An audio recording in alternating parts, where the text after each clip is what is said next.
Welcome back, everybody. Former Montana State Hall of Fame football player Derek Abel said that if I'd have told him back in college he'd now be a police chief near his hometown in California, well, he'd have said I'd have been lying. Yet, here he is. Number 17, Derek Abel, defensive back, Inglewood, California. That was 1984, Abel's sophomore year at Montana State. I don't think that we had aspirations. No one, if they did, they were lying to themselves to say we thought that we were going to be a championship caliber team. I think we were just looking for some win. And they didn't come easy, peaks and valleys.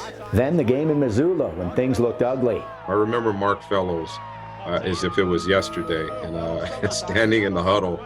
It was muddy, it was terrible, and all they were doing was throwing the ball, and we were all tired. We were greyhounds. That's what we called ourselves in the secondary, because all we did was run.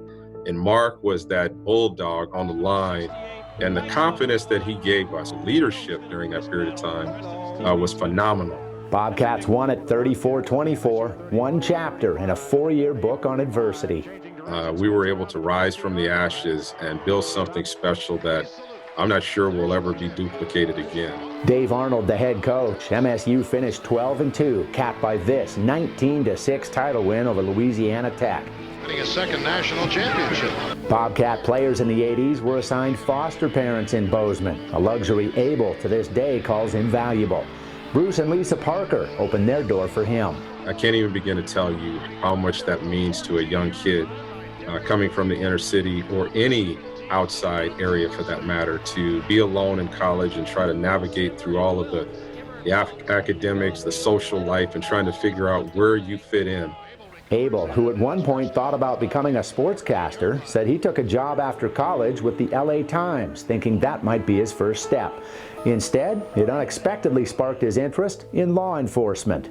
One day, sitting in the break room on a graveyard shift, I was looking at the newspaper and I happened to see LAPD was hiring on one page $34,000 a year with benefits.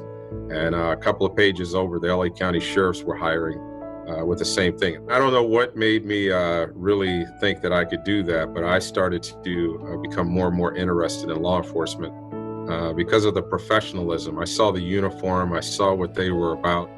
Circa 4 months later, Abel was hired by the LA County Sheriff's Department. Now, nearly 30 years later, he's the police chief in Manhattan Beach. In between, Abel has coached youth football for over 20 years, was a member of the SWAT team, and was a young officer who worked the civil unrest of the 1990s LA riots.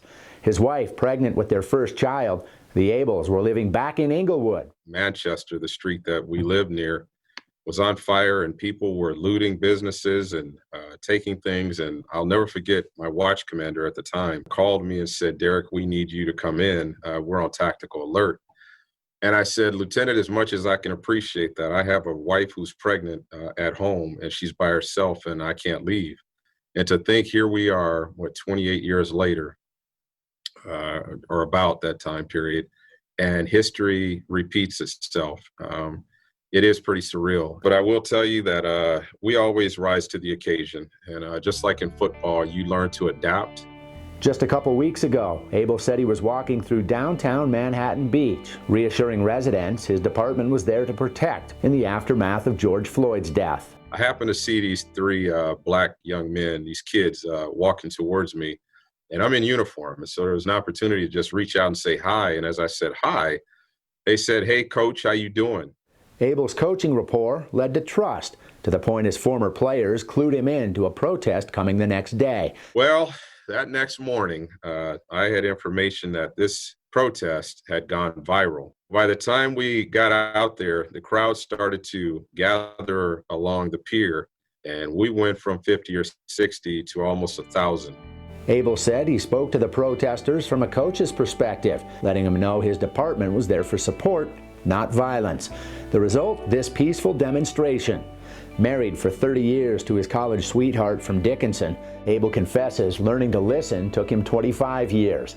He believes now more than ever that our nation as a whole needs to listen. Maybe take a step back to ask the question, what are we doing to make lives better on all levels of society? And what is it that we're not hearing or what we are not paying attention to? You try to lay down at night and think to yourself, what have I gotten myself into? And am I the right leader? If not me, then who? So as much as I might be nervous, scared at times, and may have concerns about my ability to affect change, if I'm not willing to do it and at least take a risk, just like we did in football, then step aside and let somebody else do it. And I'd rather step up.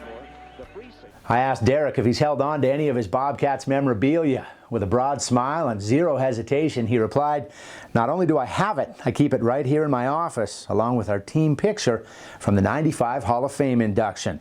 I keep it close to me, near and dear to my heart, wherever I go." We're back in a moment.